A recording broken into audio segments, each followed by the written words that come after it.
Hola guys and girls and welcome to week 7 of the GBA. We are facing off against DuncanKneeDeep and his 3 State Torracats. He is currently not looking too hot, being 2-4. We of course just coming off from 2 wins versus respectively Adraf and Tap, going into this game 3-3. So we have definitely the momentum on our side. He is part of our conference as well. Not our division, but our conference. So he has still a shot at stealing our wildcard player spot. Because if you are not aware of the system, how the playoff picture works, basically the first spot of each division gets it. So far it would be Chimpact and Mono from our conference, and the next 2 spots are given to the next 2 best players in the conference, which is most likely the 2nd place in each division, but potentially it could be like the 2nd and 3rd place out of one division if the other division is doing very poorly. So yeah, he is in the other division, of course, so he is racing with us for a player spot, only 1 game away from us, being 2-4. If he would win with us, of course 3-4, and we would be 3-4 as well. So still very important match for the playoff picture. I never played against Duncan. I of course watched his matches, so I have an idea on how he plays, but it's always the difference playing himself versus someone than just watching other people playing versus someone. So yeah, that's the whole history of the battle. Before I go into the whole team preview thing and stuff, first of all, shout out to Potato Jim and Berk once again. Berk, of course, for genning me this team. I do not have the genning capabilities or the time to breed all my mons competitively, so Berk is helping me out. So his links will be in the description. Of course, check him out. He has some league content on his channel as well, in case the GBA is not enough for you. And of course, we got Potato Jim, who is kind enough to record this match for me, so I can narrate it right here for you guys. Because like you probably know, I do not have a capture card, so I rely on friends like my good buddy Jim to record these matches for me. His stuff will be in the description as well. Definitely check him out. The PPL is starting soon. Very soon, and yeah, probably one of the... after the GBA, probably one of the best leagues out there. So a little shout out to you, PPL. But yeah, definitely check out his stuff.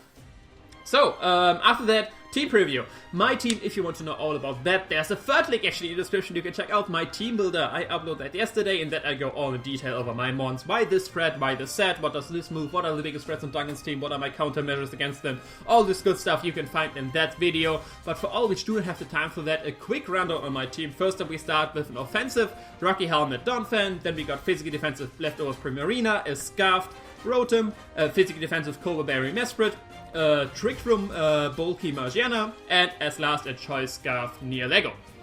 Then, see, on his team he brought the Keldeo, the Landorus, the Torkoal, the Metagross, the Marowak, and the Venusaur. First thing, I see no Weavile, which is pretty big. I see no Weavile, I see no Mandibuzz as well. I was quite surprised to not see these 2, but it kind of makes sense. He brought the Keldeo, so I'm happy I brought the Primarina. Keldeo was kind of iffy as well, because I have such great checks to that. Lando, Mr. Man, there was no way he's not bringing that, and it hurts my soul having to face him. It's gonna be a crushing experience for me, having to defeat this thing to get through this win. Then, of course, he brought the Suncore and Torkoal and Venusaur. I was kind of iffy about that as well, but it is a very huge threat. Venusaur with just Sludge Bomb, Giga Drain, Hidden Power Fire, and then last move could be anything. Could be Knock Off, Earthquake, Synthesis, Sleep Powder. I don't know, something like that. Like everything makes kind of sense versus some part of my team. So Venusaur, big threat in the sun, of course, of speeding my whole team, even my Scarfers. And then he brought the Metagross and the Marowak. So both good checks to my Margiana. Thankfully, I have the Shadow Ball. He actually brought all 3 checks to my Margiana I mentioned in the team builder, being his Torkoal, his Metagross, and the Marowak. So he's pretty scared about that. But looking at his team, his only rock resist for my Power Gem spam with my Neolego is the Metagross, so the plan still stays weakening the Metagross and then maybe sweep with Neolego, or potentially with my Trick from Margiana, because I hit the Metagross and the Marowak with Shadow Ball super effectively. I only need some damage on the basically on the Torkoal to sweep through his team, because I got Z Fleur Cannon. I basically won't get kill guaranteed barring versus these 2. And Venusaur, and once at +1, I just sweep through his team. Like everything dies to Flash Cannon, Fleur Cannon, or Shadow Ball. So this is still my win condition, one of these 2. And yeah, going for the lead, I decide to lead with my Donphan because I want my rocks up immediately. Donphan actually has a good matchup versus everything on his team, barring the Keldeo and the Venusaur. I don't think he will lead with Venusaur, because it's definitely Chlorophyll is some sleeper Venusaur. That's why he brought the Torkoal, so he will bring the Sun up before he brings Venusaur. So from the other 5, I would love to lead if Donphan was one of those. The only thing I lose to is Keldeo. So yeah, let's hope he doesn't need off that, and then we have a good start with Donphan starting with the rock soon, or maybe just firing off an earthquake, something like that. So yeah, let's start the match and see what Duncan decides to lead with. There he goes, making his victory sign already. That's a bit early, Duncan. We will see about that, how that works out for you. But yeah, I see with Frank, my Donphan, and looking what Duncan leads here with. He decides to lead with not a horse, which is sadly the one thing I didn't want to see, which is the Keldeo. Of course, I have 30. I could stay in, but it's no need to risk that. Donphan's at 30 is still very useful. I have a very good check in my Primarina, so no need to be scared about anything this thing could do. He goes for substitute actually. But like you can see, he does not show leftovers, so I'm very intrigued what his item could be. Usually if you have leftovers called mind, he could be like something like that. But substitute of course is a nice thing, because that means he's at 1 coverage move less, and most likely that means he has no coverage from my Primarina. Goes for the Scald, does not get the burn, and I can just break this up with a Moonblast, showing me that Scald is the best thing he has to hit me with. So yeah, I can just go for Moonblast right here, and next up I'm actually gonna predict his Mana Growth or something like that to come in on my Moonblast. Basically anything to come in with my Moonblast. Even Torkoal I could predict with his water move, but because of Sun it wouldn't do too much, so that's why I decided to go for a Shadow Ball, which is like the middle groundest play of middle grounds, if that is even the word, because it would hit everything for a decent amount of damage. Of course, Torkoal comes in, so I would have preferred hitting that with a water move, but because of the Sun, the damage difference is not that high, because it's basically a neutral hit versus the Torkoal. I actually get the Death right here, so I already get some luck in my favor. Of course, the leftovers back, and close to full HP again. And right here, there's no way you bring in Torkoal versus a Primarina, and you do not want to pivot out into, don't want to use it as a pivot into Venusaur. Like, you want to get the Sun up and then pivot on the Venusaur, because he can take like the water moves in the Sun especially well. He can take the Fairy moves, he can take the Shadow Balls very well, and then scare me out, of course, with his Poison or Grass coverage, which I'm weak to both actually. And yeah, have a very good time with that. So I'm gonna do a pretty ballsy play here, or not really ballsy play, because this thing can't really hurt me too much. Try and go for Toxic. So I just go for an Ice Beam right here, trying to break the Venusaur, and that indeed does work out perfectly. He brings in the Venusaur.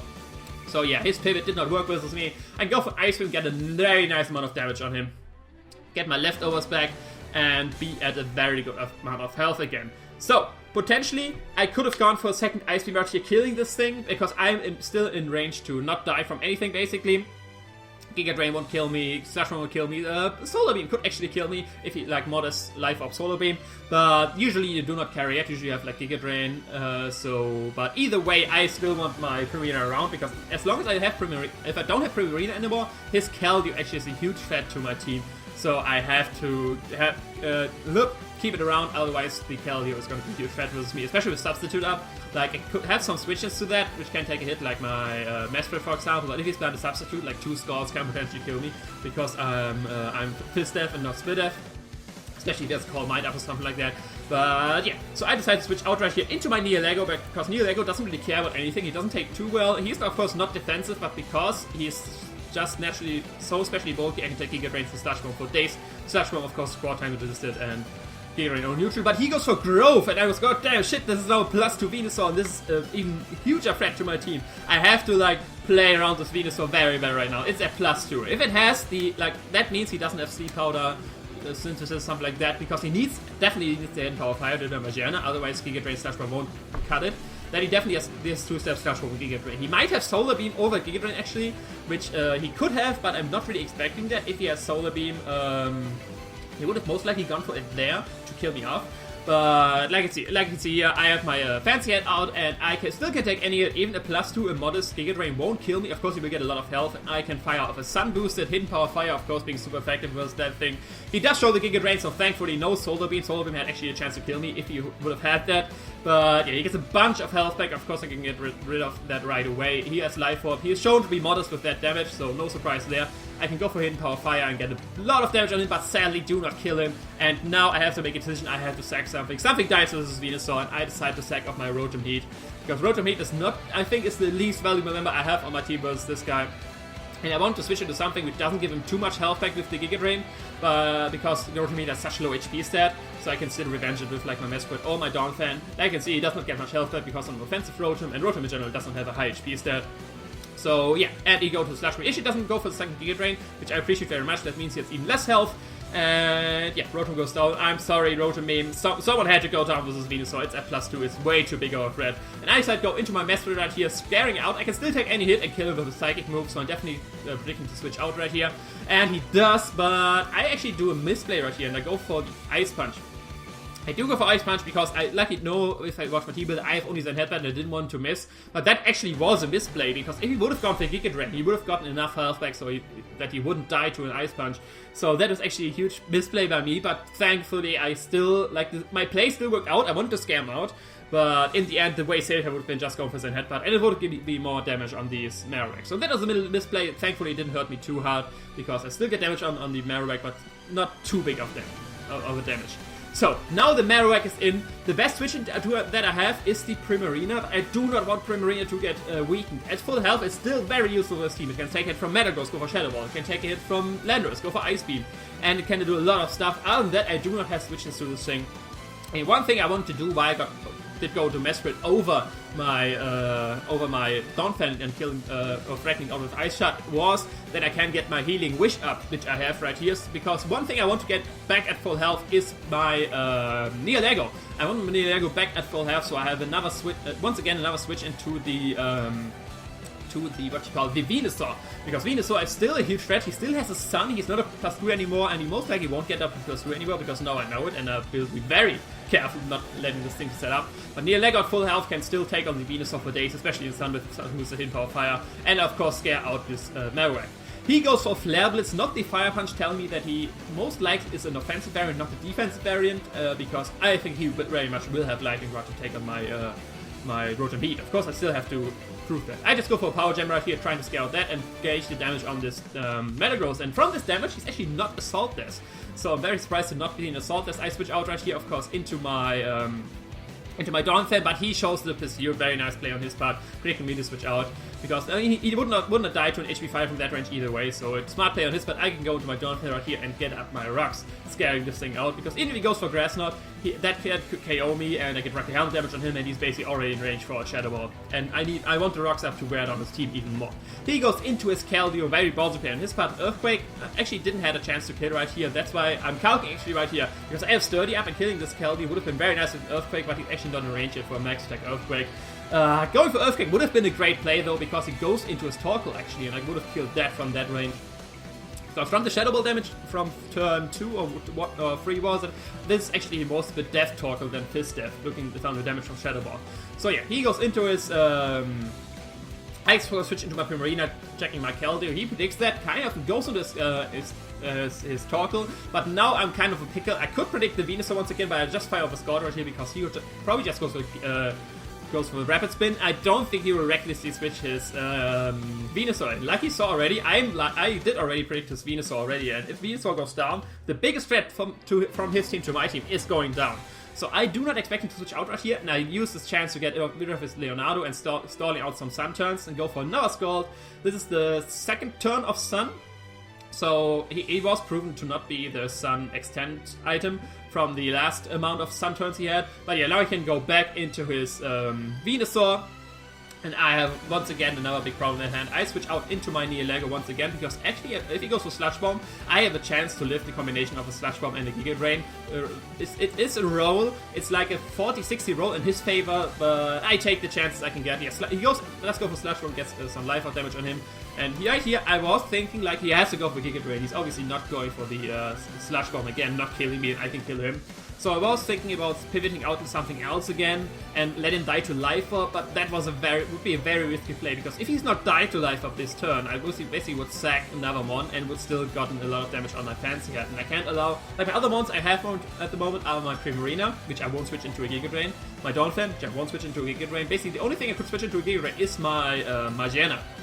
I was thinking about pivoting out into Magiana and then pivoting out back into Fancy Hat potentially on the Hidden Power Fire, but in retrospect, I should have done that, because I want to play it safe, but I should have done that. I didn't want to do it, because either Fancy Hat was looking to go down right here, and I wanted to, like, I made my decision right here that I want to win with my Magiana, basically, because this Venusaur will go down soon. His Torkoal is already down. He only has Metagross left, the Marowak, the Keldeo, and the Landorus. all things die to once I get my Trick Room up. I just basically need one kill versus something, which I most likely can versus the Metagross or the Marowak or Shadow Ball or Therium Z Fleur Cannon versus the other two. So I'm basically guaranteed to get one kill versus his team, and once I have +1, I just sweep through his team. So I'm playing for my Trick Room Margiana sweep right here, so I did not want to switch it in potentially on him. I don't know, he can go maybe go for Earthquake, but maybe he doesn't have HP Fire, maybe he has Earthquake to hit my Neo Lego banner, and then he could just, once if he goes for that and it goes for that on my Margiana, I get enough, it gets damage on me, and I would need Margiana still have good health to go for a Trick Room, because actually I will outslow everything if I go for Trick Room. And so that means I will have to take a hit versus something, barring he scared out switches. But yeah, that's why I decided to stay in right here. In retrospect, I should have probably done it, because like I can see, he goes for Giga Drain, he does not go for Earthquake or something like that, so that would have saved me my Neo Lego. Most likely, if it would have really gone for HP Fire on my Margiana, on my next switch in. But yeah, he goes for Giga Drain, does not get too much health back, gets some life or damage, and yeah, he's still in range for a Ice Shard from my Donphan. And looking at his team, he has nothing really that wants to take an Earthquake or an Ice Shard from this thing. So I just go for an Ice Shard. The best thing he would have for an Earthquake would, Ice Shard would be the Keldeo. But I guess he didn't want to risk it, because if I would just gone for like sturdy Earthquake, the Keldeo would not have been a good switch in. Right here he goes back into his Keldeo, and yeah, once again I have a switch into this thing, being my Primarina, still at close to full health, so I'm not fearing anything versus his Keldeo. I'm actually at full health. Damn. So very healthy wit right here, I take that. He goes for Substitute right here, protecting my switch. I mean, it was a pretty obvious play on my part. Primarina was always my switch into the thing. He just fires a Scald, fishing for the burn right here, which is of course a fair play. You can see he doesn't get it. His water is pretty cold right now, and I can just fire off another Moonblast, killing off this Keldeo, or killing the sub of the Keldeo. So right now I do not want to overpredict too much. I could have fired off a Shadow Ball right here, trying to predict the Metagross, but I just fired off a Moonblast, because like I said, I only need a little bit more damage on the Metagross, and one Moonblast damage is actually enough to getting in range of a Shadow Ball. The Marowak is already in range of a Shadow Ball, if he's offensive, like I imagine. So I can just go for a Moonblast right here, killing, he goes for, never mind. So, he goes for another sub. He does actually not switch out, and that was confusing me, like, maybe he was, I guess he was predicting me to overpredict going for Shadow Ball right here, and he had like enough investment to live a Shadow Ball, his sub live a Shadow Ball, so he get off 2 Scalds, get a most likely burn chance. But yeah, he goes for another substitute right here, trying to get me on another overprediction it seems, but he gets his parry. I was like, oh, gets his special attack raise? No, he gets his speed raise. So yeah, I just go for another Moonblast right here. Like, I'm not overpredicting at all. I just keep firing off Moonblast, and I was very confused by his substitutes. Like, but I thought he would just want to catch me on overprediction to get like 2 chances to burn me, because this Primarina, let me pause it right here, is actually very useful versus this team. At the amount of health I am, like, I did not mind him going for substitute repeatedly, because I get my leftovers health back. I'm at full health. He's like a very weakened Keldeo, and it can't do anything at me. At +1 speed, that doesn't matter, of course, doesn't do more damage. He outspeeds me already. And Primarina at this amount of health is very nice, because nothing on his team kills me. The Marowak doesn't kill me with a max attack Shadow Bone. The Metagross doesn't kill me even with like a Banded Thunder Punch. And the Landorus doesn't kill me even with a Spec Sludge Wave, because I'm at full health. And I kill all of... I not kill all of those, but I get a very good amount of damage on everything. I can kill the Landorus with Ice Beam, I can kill the Marowak with Scald, and I can get a lot of damage on the Metagross with Shadow Ball. So this thing is very useful right here. I'm very happy to see it at that amount of health. And I just fire off a Shadow Ball right here, I think, because it will kill the Keldeo, but it actually shows the Endeavor! And now all these substitute plays make sense, because now I go down from a full... I go for Scald, never mind. I go from a full health Primarina to a very low health Primarina. And I gotta be honest, before that match, I didn't even know that Keldeo got Endeavor. So very, very nice prep on his part. Now the Primarina is basically useless. It was looking to kill the Keldeo and get another kill again, but now it's basically only death fodder. I don't have anything to switch into a Landorus, so my Primarina goes down. That is very sad right here. This Endeavor really hurt my soul, and definitely hurt Primarina as well. It was looking like a huge threat, and yeah, good prep on Duncan's part. I can now go into my Frank though and kill this thing with 2 Ice Shards, even through the Yachi Berry. I'm a max attack Donphan, and he's not living 2 Ice Shards. I can see he has the Yachi Berry actually, and I can of course live any hit because I have Sturdy up. I can see a double that amount will definitely kill this thing, so nothing to worry about too much. He doesn't have his Keldeo anymore, so anything he wants to switch on this Ice Shard is going to be hurt by an Earthquake, and I should be able to outspeed both of his mods. So I can just go for an Ice Shard right here, kill the Landorus off, and now he only got his Metagross and his Marowak left. Both, of course, are weak to Shadow Ball from Margiana, so I'm looking very nice getting my Trick Room sweep with Magiana. Now here he goes into the Metagross, and of course I just need a little damage on him, so I go for the Ice Shard, bring it potentially in range, and if he goes for a contact move, he's definitely in range for a Shadow Ball. He goes for the Ice Punch, and yeah, now he's definitely in range for a Shadow Ball, because that gets some Rocky Helmet damage on him.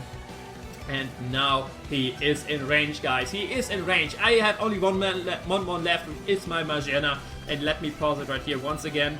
He has only 2 mons left, his Marowak and his Magiana, and his Metagross, which is right in front of me. I can live any hit from Metagross. The only thing which has a chance to kill me is a Banded Earthquake, which has a 40% chance to kill me from full health. But if he's Banded, he of course at the moment locked into Ice Punch, so there's no way he can kill me right here. Same with the Marowak. Once I go for Trick Room, I am guaranteed to outslow this thing, because I beat my Risticle to outslow and no speed invested Marowak. So I can kill that with a Shadow Ball, get to +1, and then kill this with a Trick Room. So it's basically GG right here. Berk pulls like some surprise with his Metagross right here, which he doesn't. He actually switches out, showing me that he's most likely Banded. So I can get up my Trick Room right here, and this is basically a GG. This is the 1-0 win, very close win for the Borussia Donphan versus the Free State Torracats. I can fire up a Shadow Ball right here and kill this thing, get a +1 and kill the Metagross, but he outspeeds me with Flare Blitz. Psych, I do not win actually right here, and this Flare Blitz is able to kill me. And yeah, this is a 2-0 loss for the Borussia Donphan versus the Free State Torracats. Yeah, damn it. Like, why? Why? You're trying why? Lars, you repeatedly said you were guaranteed to outslow this Marowak. Yes, I was. I did not miss EV my Magiana. I checked that right away. It was actually Duncan who prepared for a Trick Room Magiana and brought not only a no-speed Marowak, he brought a -speed, no IV Marowak, and there's no Magiana set which can outslow that. So 2-0 loss versus Free State Torracats, that hurt very much, especially since I thought I would have the game in the bag, and then Duncan pulls something like that. And yeah, like I said, very good prep on Duncan's part with the Endeavor on Keldeo and the Trick Room, counter Trick Room Marowak. He definitely outprepped me in this match. Any other Magiana set would have won me the game right here, because if I would be Shift Gear, I could go for Shift Gear, then I'll speed both his mons, kill him. If I would be just like an standard offensive Magiana, I would have gone for Shadow Ball right there, kill the Metagross, and of course without Trick Room outspeed the Marowak and kill it as well. Or if he switches into Marowak, he dies to Shadow Ball as well.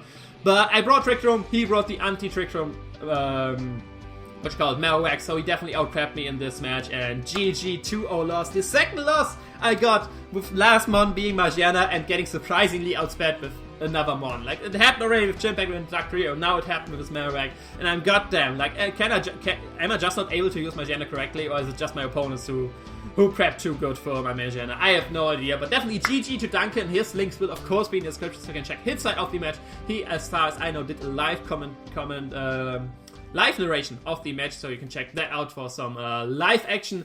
But yeah, sadly we are 3-4 right now, and we get our momentum is back at 0, going into a loss for the next match. So yeah, but next match is gonna be a very not as important match, but it's just got more important because we are 3-4. We can't afford to lose anymore, because if we want to have a playoff spot, we will have to win out on the rest of the season, most likely, to get a guaranteed playoff spot. And our next opponent is actually John, aka Pokemon, who's doing very great this season so far. He's, I think, 4-2 so far in the season. I of course don't want to spoil the week 7 match he's doing. So yeah, very, very scary matchup. We faced John, we always won versus him. It was only one time, I think, to be fair. We only won one time versus him in the past seasons. So, but yeah, we got some history, of course a good friend of mine, and we will have to go for the win in this switch. But yeah, that's all for this video. Of course, check out all the guys I mentioned in the description, be it Duncan, be it Jim, be it Berk, and I will see you next week for the next match. Ciao.